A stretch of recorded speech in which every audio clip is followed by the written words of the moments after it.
Historia 1. La camioneta de servicio que no existe. Me llamo Rubén y soy taxista desde hace 15 años en el área metropolitana de Monterrey. Esa noche ya había decidido irme a casa. Eran las 007. El aire de la central de autobuses olía a café recalentado y diésel. La aplicación vibró en mi celular con un viaje que, te juro, se sintió distinto desde el primer segundo. Recoger en la central, dejar en la colonia obrera, calle Olivo, tarifa buena, hora estimada 12 minutos. Apreté aceptar casi sin mirar. En el andén quedaban pocos. Un velador que caminaba arrastrando los pies, una señora con un niño dormido en el hombro, 3 puestos metálicos a medio cerrar. En la reja lateral, pegado a la sombra del foco quemado, vi a un hombre delgado con chamarra clara y gorra sin logo. No traía mochila, solo estaba ahí, quieto, como si me esperara a mí y a nadie más. ¿Eres Rubén? Sí, súbase. No me miró a los ojos. Abrió la puerta de atrás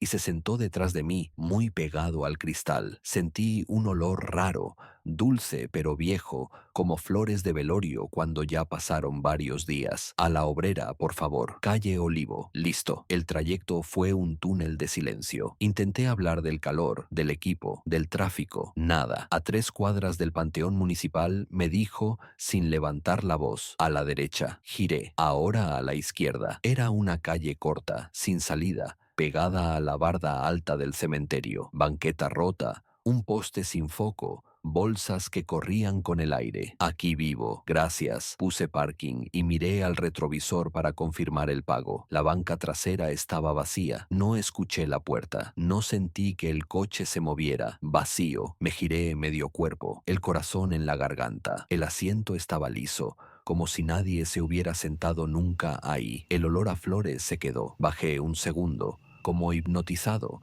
y me acerqué a la barda. Del otro lado, las cruces blanquearon bajo la luna. Un perro aulló lejos. Volví al volante, tomé el celular y abrí la app para revisar el viaje. Lo que vi me heló. El trayecto aparecía como completado con origen central y destino calle Olivo, pero la fecha marcaba hace 4 años exactos, a las 0012, mismo punto, mismo recorrido, mismo usuario, Olivo 72. Toqué el perfil, mensaje en gris. Este usuario ya no está disponible. Toqué asistencia, mensaje en gris. Este viaje no existe o fue archivado. Cerré la app, la volví a abrir. El viaje desapareció de la lista. No me fui. Avancé hasta la entrada principal del panteón. El velador, un señor de gorra, me miró con fastidio y algo de lástima. Le conté a medias, sin querer sonar loco. Dijo que hacía años un muchacho de la obrera trabajaba en la central,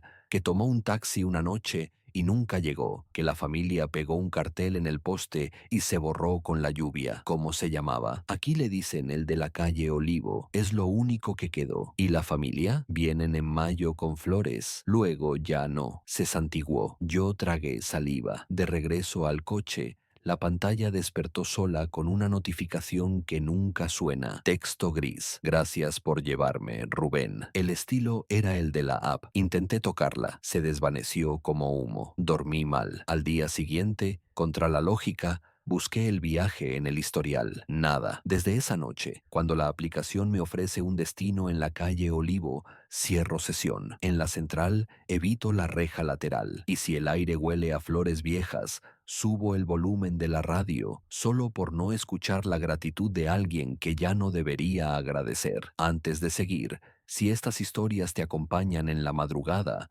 apóyanos con un me gusta y suscríbete. Así sé que quieres más y el algoritmo nos deja continuar. Seguimos. Historia 2. El paquete de la zona baldía. Soy Carlos. Manejo taxi en la zona norte de la Ciudad de México. Eran las 23:30 y el cielo apretaba lluvia. Me había orillado frente a un terreno baldío para responder un audio de mi madre. Del hueco oscuro del lote salió un hombre con una maleta enorme, de ruedas gastadas. No era vagabundo. Ropa limpia, camisa planchada, reloj brillante. Caminó leve, como apurado por dentro. ¿Vas en servicio? Llévame a Villa de las Flores. Dudé. Él notó mi cara y sonrió con una calma prestada. Tranquilo, vine a orinar. No hay baños por aquí, ni Ni siquiera se lo había preguntado. Esa explicación, tan precisa, me rebotó rara en la cabeza. Le abrí la cajuela. La maleta pesaba. La empujó de lado hasta que topó con la pared. Cerró con fuerza, como si tuviera miedo de que se abriera sola. Subió al asiento del copiloto. Movía la pierna sin parar. ¿Se muda? Pregunté para romper el hielo. Tardó en responder. Algo así. El primer golpe fue seco, metálico, desde la cajuela. Bajé el volumen del radio. El segundo golpe fue más claro. Luego un roce, un gemido que no debía existir ahí. Detente, dijo él, pálido. No puedo. Mira el tráfico. Hay cámaras. Otro golpe. 3 seguidos. El hombre abrió la puerta y se lanzó en movimiento. Rodó, se levantó, corrió en dirección contraria con las manos por delante. Una camioneta estuvo a punto de llevárselo. Yo me fui a la lateral, pisando el freno como si fuera de cristal. Bajé. La cajuela vibraba. Metí la llave. Abrí. La maleta estaba amarrada con un cable grueso. Saqué mi cortaplumas y corté. El candado estaba medio roto. Lo reventé. Dentro había una chica, los labios morados, el cabello pegado a la cara, los ojos abiertos pero en otro lado. Ya,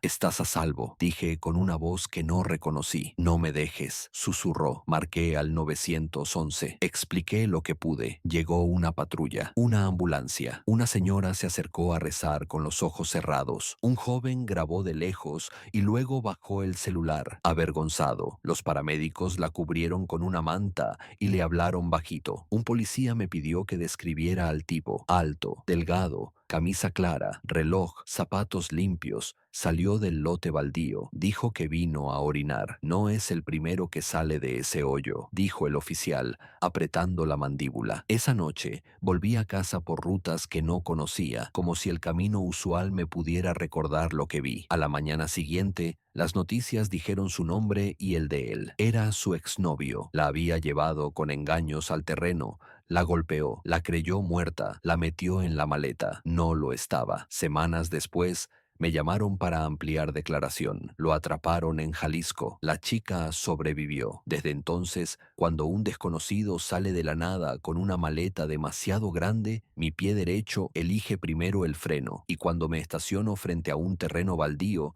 dejo el motor encendido y bajo el volumen. A veces, el silencio te avisa más que cualquier grito. Historia 2. El paquete de la zona baldía. Soy Carlos. Manejo taxi en la zona norte de la Ciudad de México. Eran las 23:30 y el cielo apretaba lluvia. Me había orillado frente a un terreno baldío para responder un audio de mi madre. Del hueco oscuro del lote salió un hombre con una maleta enorme, de ruedas gastadas. No era vagabundo. Ropa limpia, camisa planchada, reloj brillante. Caminó leve, como apurado por dentro. ¿Vas en servicio? Llévame a Villa de las Flores. Dudé. Él notó mi cara y sonrió con una calma prestada. Tranquilo, vine a orinar. No hay baños por aquí. Ni siquiera se lo había preguntado. Esa explicación, tan precisa, me rebotó rara en la cabeza. Le abrí la cajuela. La maleta pesaba. La empujó de lado hasta que topó con la pared. Cerró con fuerza, como si tuviera miedo de que se abriera sola. Subió al asiento del copiloto. Movía la pierna sin parar. ¿Se muda? Pregunté para romper el hielo. Tardó en responder. Algo así. El primer golpe fue seco, metálico, desde la cajuela. Bajé el volumen del radio. El segundo golpe fue más claro. Luego un roce, un gemido que no debía existir ahí. Detente, dijo él, pálido. No puedo. Mira el tráfico. Hay cámaras. Otro golpe. 3 seguidos. El hombre abrió la puerta y se lanzó en movimiento. Rodó, se levantó, corrió en dirección contraria con las manos por delante. Una camioneta estuvo a punto de llevárselo. Yo me fui a la lateral, pisando el freno como si fuera de cristal. Bajé. La cajuela vibraba. Metí la llave. Abrí. La maleta estaba amarrada con un cable grueso. Saqué mi cortaplumas y corté. El candado estaba medio roto. Lo reventé. Dentro había una chica, los labios morados, el cabello pegado a la cara, los ojos abiertos pero en otro lado. Ya, estás a salvo, dije con una voz que no reconocí. No me dejes, susurró. Marqué al 911. Expliqué lo que pude. Llegó una patrulla, una ambulancia. Una señora se acercó a rezar con los ojos cerrados. Un joven grabó de lejos y luego bajó el celular. Avergonzado, los paramédicos la cubrieron con una manta y le hablaron bajito. Un policía me pidió que describiera al tipo. Alto, delgado, camisa clara, reloj, zapatos limpios, salió del lote baldío, dijo que vino a orinar. No es el primero que sale de ese hoyo, dijo el oficial, apretando la mandíbula. Esa noche volví a casa por rutas que no conocía, como si el camino usual me pudiera recordar lo que vi. A la mañana siguiente, las noticias dijeron su nombre y el de él. Era su exnovio. La había llevado con engaños al terreno, la golpeó, la creyó muerta, la metió en la maleta. No lo estaba. Semanas después, me llamaron para ampliar declaración. Lo atraparon en Jalisco. La chica sobrevivió. Desde entonces, cuando un desconocido sale de la nada con una maleta demasiado grande, mi pie derecho elige primero el freno, y cuando me estaciono frente a un terreno baldío, dejo el motor encendido y bajo el volumen. A veces, el silencio te avisa más que cualquier grito. Historia 3. La mujer que pidió volver a casa. Me llamo José Luis. Soy taxista en Veracruz desde hace más de una década, y si algo aprendí en este oficio es que la noche tiene su propia forma de mirar. A veces te mira con indiferencia,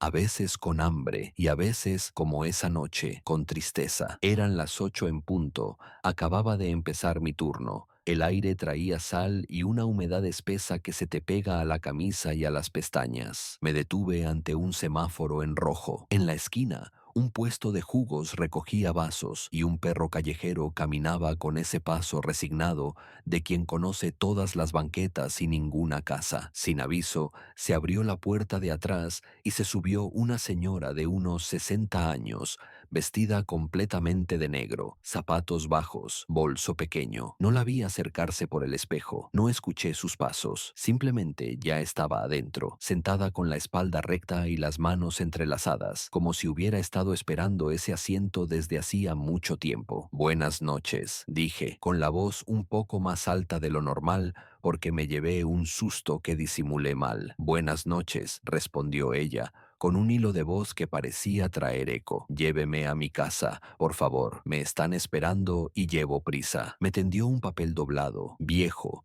con los bordes suaves por el uso. En la pluma azul deslavada se leían la colonia, la calle y un número que parecía haberse escrito sobre lágrimas secas. Aceleré cuando el semáforo cambió y durante 2 cuadras sentí su mirada en el espejo, fija, sin parpadear. Tenía los ojos rojos de tanto llorar, pero no de esa rojez que trae el alcohol o el desvelo, sino otra, más honda, que nace cuando ya no te quedan lágrimas, y aún así el cuerpo insiste en llorar. ¿Se encuentra bien?, pregunté con cuidado, sin voltear del todo. Mi esposo y mi hijo me esperan, dijo, y la palabra hijo se le escapó como una caricia pronunciada. Fue tan suave que por un instante el ruido de la ciudad se hizo pequeño. Tomé el malecón, crucé 2 avenidas, dejé atrás los últimos puestos abiertos y conforme nos alejábamos del centro, las luces se hicieron menos, los perros más, y el asfalto se volvió calle con baches y pasto que crece donde no lo invitan. El GPS marcó la ruta hacia una colonia de periferia que pocas veces piso. Entramos por una bocacalle sin nombre, pasamos frente a 3 casas a medio construir,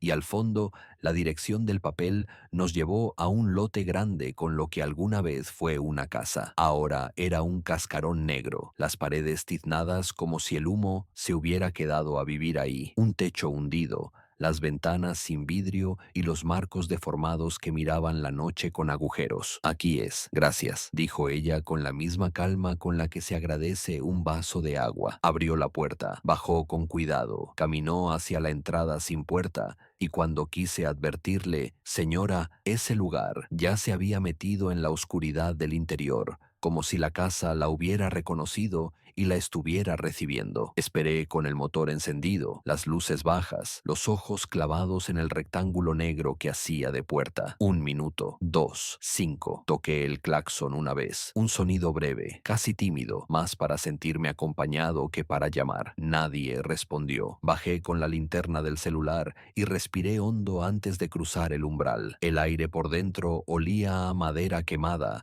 a lluvia seca, a ceniza vieja que no se resigna. Buenas noches, dije, y el eco me devolvió mi propia voz distorsionada. Caminé hasta donde habría estado la sala. En el suelo vi gotas endurecidas que parecía cera, paredes marcadas por dedos de hollín y una huella de escalera que subía hacia la nada, porque la mitad superior ya no existía. Regresé con un nudo en la garganta y un temblor en la mano. Subí, cerré y me quedé un minuto sosteniendo el volante como si el carro fuera la única cosa viva en varios kilómetros. Conduje de regreso por el mismo camino, pero me pareció más largo, como si las cuadras se estiraran. En casa, esa inquietud que empieza en el estómago y termina en la nuca no me dejó en paz. Abrí la computadora, escribí la dirección en el buscador y las noticias aparecieron como si hubieran estado esperando mi pregunta. Hace 10 años, fuga de gas, incendio total, dentro el padre y un niño de 8 años. La madre estaba fuera por trabajo. Cuando le avisaron se desvaneció, infarto,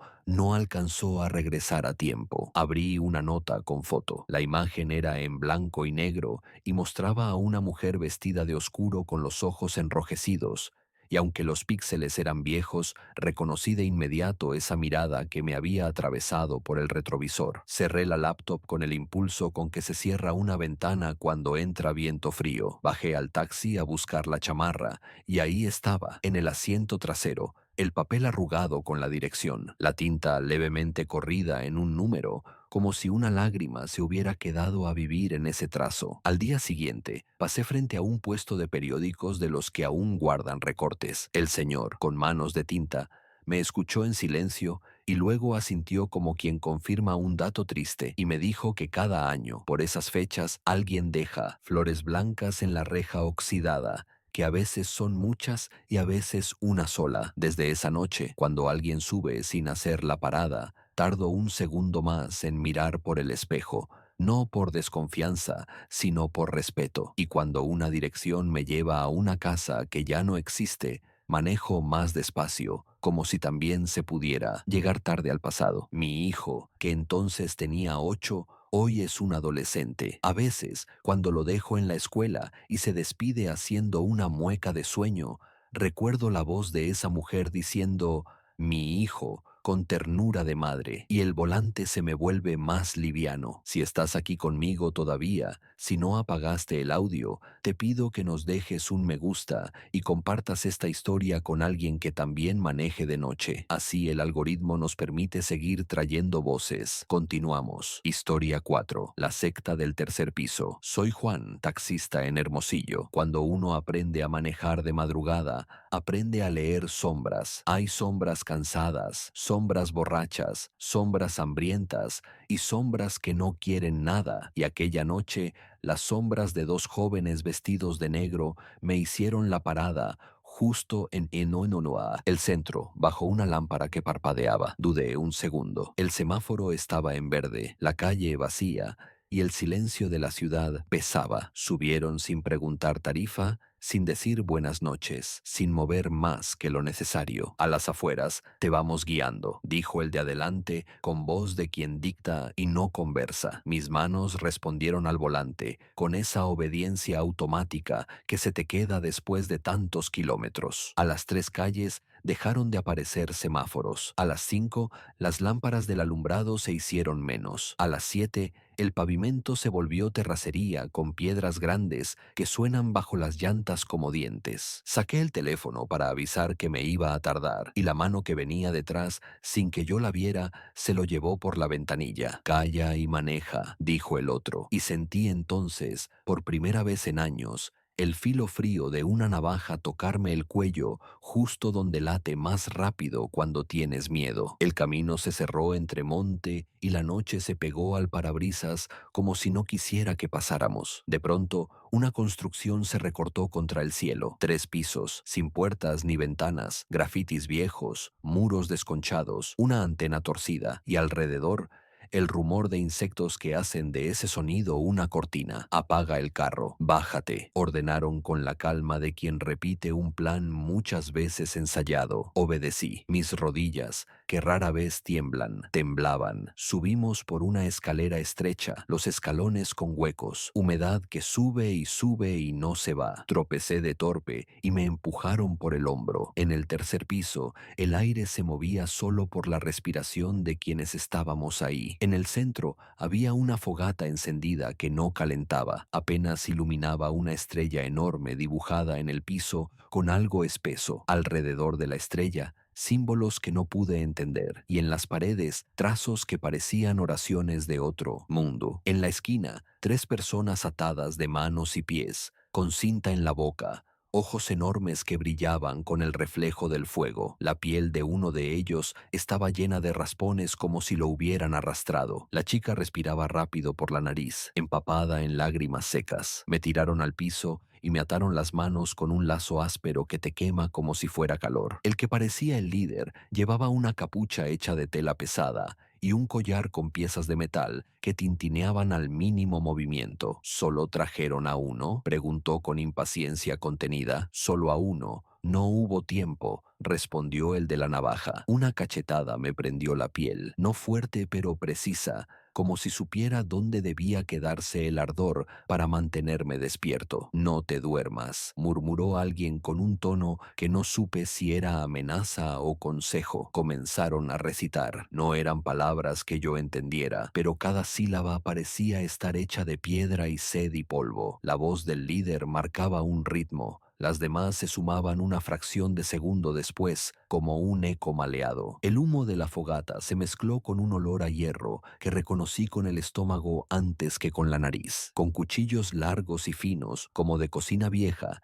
hicieron cortes pequeños en nuestros antebrazos, cortes lo suficientemente superficiales para no desangrar, lo suficientemente largos para pintar. Con los dedos se untaron nuestra sangre en la cara y dibujaron líneas sobre sus propias frentes, mejillas, pómulos, como si necesitaran esa pintura para verse entre ellos. La chica a mi lado intentó hablar y la cinta apenas dejó pasar un gemido. Uno de ellos le dio 3 palmadas en las mejillas. Nada, no sirve, dijo otro, y fue una sentencia fría, cotidiana, como quien descarta una herramienta gastada. La arrastraron de los tobillos. Yo intenté arquear el cuerpo, empujar con los hombros como si los músculos por sí mismos pudieran impedir lo inevitable. La llevaron a la ventana. El marco sin vidrio era un rectángulo de aire negro. La lanzaron. El golpe abajo sonó hueco, deprisa, como madera vieja que se parte por segunda vez. El líder no dejó de recitar. La fogata, que había crepitado,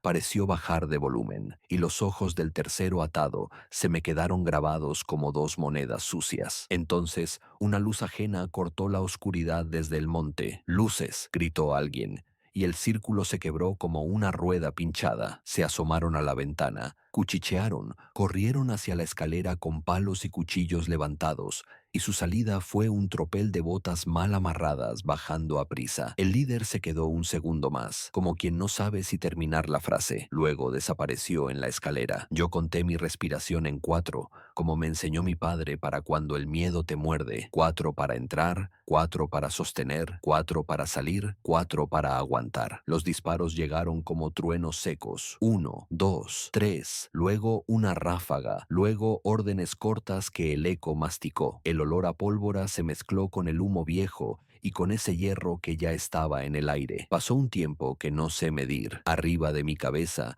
la llama de la fogata temblaba como si también tuviera miedo. 3 hombres subieron con linternas y uniformes. La luz me golpeó los ojos cerrados y abrí de golpe como quien sale del agua. «Soldados», dijo uno de los atados, y el sonido de esa palabra fue la primera cosa buena en varios minutos eternos. Nos desataron rápido con navajas que sí sabían dónde cortar. Cuando quisieron quitarme la cinta de la boca, no pude abrir de inmediato. La piel, pegada, dolió como si se estuviera desprendiendo un recuerdo. Nos bajaron a empujones suaves, como se empuja a un herido que todavía puede caminar. Afuera, el aire me golpeó la cara, frío y limpio, y supe que ese olor no lo iba a olvidar nunca. En la ambulancia, una enfermera me preguntó mi nombre y tardé 2 intentos en recordarlo completo. En el hospital, un detective de civil me hizo preguntas con paciencia. La ruta exacta, el punto donde se llevaron mi celular, la distancia desde el pavimento a la casona, cualquier detalle que pudiera servir. Solo agarramos a uno, dijo después de anotar. Los demás se fueron por el cerro, conocen la zona. El detenido no habla, pide que lo dejen morir antes que decir algo. Y la chica, pregunté y no terminé, como si adivinar la palabra la hiciera más real. El detective bajó la mirada a su libreta y pretendió leer, y ese gesto me dijo más que cualquier respuesta. Días después,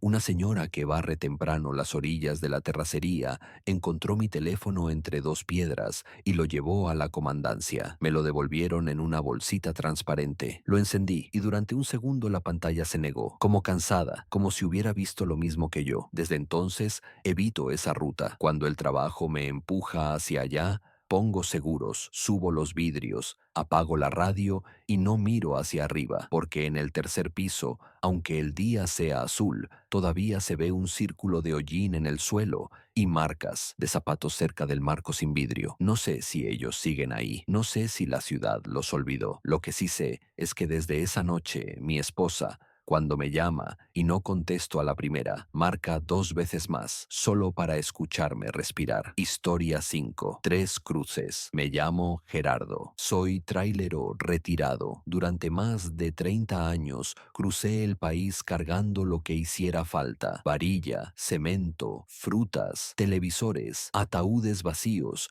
y ataúdes que nunca supe si iban vacíos. Aprendí que la noche en carretera no es silencio, es un idioma. Los grillos te dicen si viene lluvia, el viento te sopla si habrá neblina en el cerro, el motor si te está pidiendo misericordia. Esa madrugada, hace 20 años, el idioma de la noche me habló más claro que nunca. Salí de Nuevo León rumbo al Estado de México con material de construcción. El despacho me dio una ruta que yo conocía de memoria: autopista hasta donde alcance, libre para ahorrar casetas y luego volver a autopista antes de entrar al valle. Me gustaba manejar de noche. Hay menos carros, menos pleitos, menos tentaciones de frenar por cualquier cosa. Lloviznaba apenas, una llovizna fina que dibujaba hilos en el parabrisas, y el wiper marcaba un ritmo lento, hipnótico. Llevaba café en un termo metálico que me regaló mi esposa y el radio en voz baja, sintonizado en una estación que a esas horas pone corridos viejos y consejos de carretera. Antes de las 3 paré en un claro a la orilla, de esos que los traileros nos pasamos por voz. Ahí no asaltan, ahí sí hay señal, ahí la terracería no te hunde las llantas. Apagué luces y motor. El monte olía a hierba recién cortada, aunque no hubiera nadie alrededor. Oriné entre 2 arbustos, pateé sin querer una lata vieja que hizo un sonido hueco. Miré un segundo al cielo por costumbre, para adivinar si la llovizna se iba a quedar o se iba a convertir en lluvia de verdad. Volví al camión con ese pequeño alivio que te da un descanso breve. Entonces lo vi, no lo escuché. Lo vi después de que pasó. Huellas de lodo marcadas en las escalerillas del lado del copiloto. 2 huellas completas y una media huella en el borde del primer peldaño. La puerta entornada, la luz interior encendida. Juraría por lo que quieras que la dejé cerrada y la luz apagada. Me quedé un segundo congelado, con la mano en el maneral, pensando si gritar, si sacar la navaja que cargaba en la guantera, si dar media vuelta y largarme. ¿Hay alguien ahí?, pregunté, y mi voz sonó prestada. No sé de quién. Nadie contestó. Subí despacio, con el cuerpo de lado, como si eso fuera a protegerme. Cerré la puerta con un golpe que quiso ser valiente y solo fue torpe. En la cabina olía distinto, como a pasto mojado, como a ropa tendida bajo lluvia. Todo estaba donde debía: mis guantes, la libreta, el calendario con Nuestra Señora pegado al tablero, el termo. Miré la cortina que separa los asientos de la litera. El aire acondicionado estaba apagado y sin embargo la cortina se movió apenas, como si respirara. Iba a correrla cuando escuché la voz. No era un susurro, no era un grito, no venía de la puerta ni de la ventana. Venía de un lugar que no existe en el plano del tráiler, como si saliera desde el metal, desde abajo de la cama, desde el tanque de diésel o desde mis huesos. Ayúdala, por favor. No fue una frase larga, fue una petición que conocía el camino para llegar justo donde duele. Se me aflojaron las manos. Volví a respirar porque me lo ordené. Corrí la cortina de un tirón,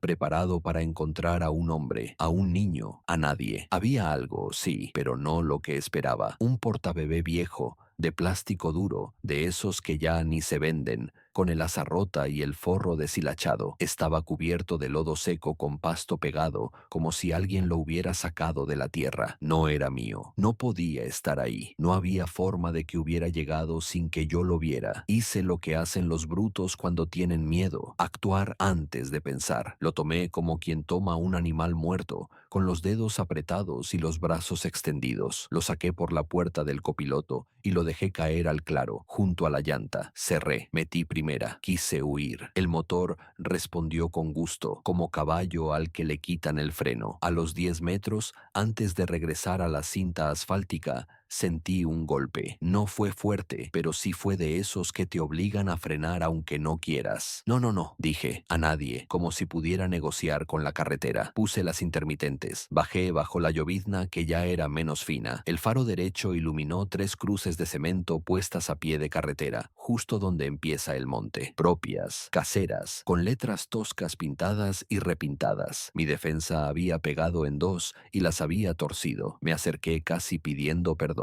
En el suelo, a la altura de las 3, una plaquita más pequeña decía con orgullo triste: «Descanse en paz, familia Peña Almanza». A un lado, dentro de un plástico que el agua ya había opacado, había una foto, un hombre joven, una mujer y una bebé de cachetes redondos. El agua resbalaba por encima del plástico y caía en una esquina como si ahí fuera el punto donde las lágrimas deciden volver a la tierra. La voz de hace un momento volvió, pero ya no desde el metal. Volvió desde mí, como si la hubiera recordado y no escuchado. «Ayúdala, por favor». Entendí el portabebé, entendí las huellas, entendí la luz encendida. Dije perdón en voz baja por haber golpeado las cruces, por haber tirado el portabebé, por todo lo que he hecho mal sin querer y sin saber. Enderecé como pude las 2 cruces. No quedaron perfectas, pero dejaron de estar chuecas. Volví al camión empapado y con la mente en otro sitio. Encendí la radio, que estaba apagada.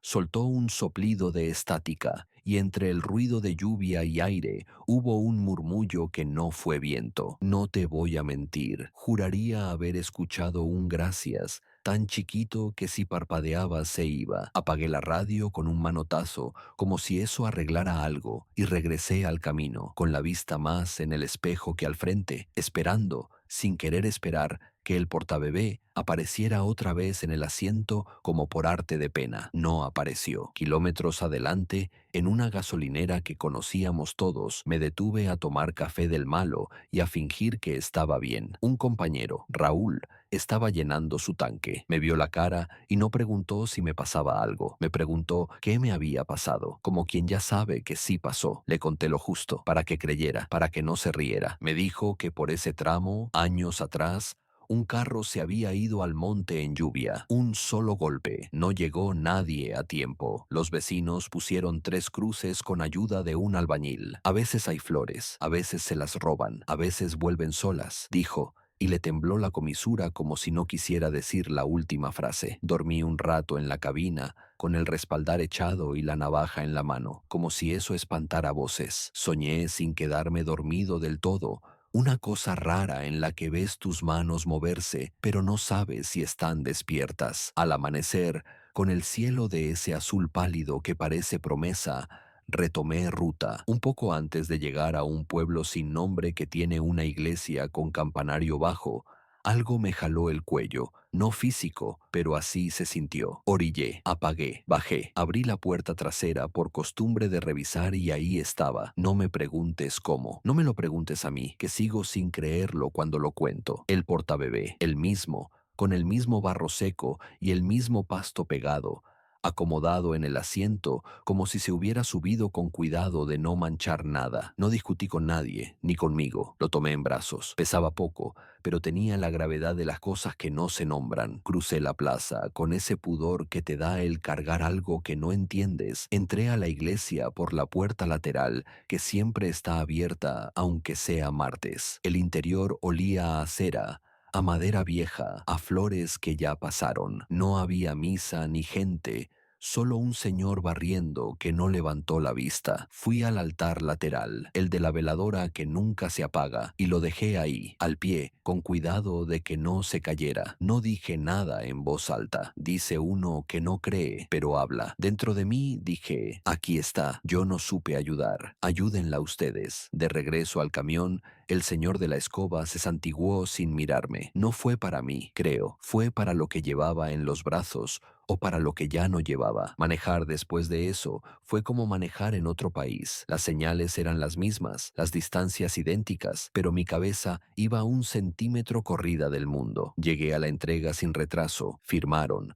me dieron los vales y nadie sospechó que yo venía de otra carretera que los mapas no marcan. Conté esta historia a mi esposa esa noche, despacio, sin adornos. Me escuchó sin parpadear y me trajo un vaso de agua como si el agua arreglara lo que la carretera rompe. Desde entonces, cuando veo 3 cruces juntas, bajo la velocidad por respeto. No es miedo de susto, es miedo de olvidar. Cuando paso por un claro, miro las escalerillas y si hay lodo, digo buenas noches por si alguien necesita que lo digan. Y cuando la radio, de la nada, suelta un soplido de estática, no la apago tan rápido. A veces, en esa estática, hay palabras que no piden nada, solo agradecen. He contado esta historia varias veces, a quien me la pide aprendiendo, a quien me la exige con risa, a quien la quiere para un video, a quien la necesita para dormir menos. Cada vez que la digo, el portabebé vuelve a mi regazo por un segundo y pesa igual que entonces. Si tú alguna vez pasas de noche y ves 3 cruces nuevecitas al borde de la carretera, toca el volante con los dedos como quien saluda. No cuesta. Y hay almas que solo necesitan eso, saber que alguien pasó y por un instante manejó más despacio por ellas.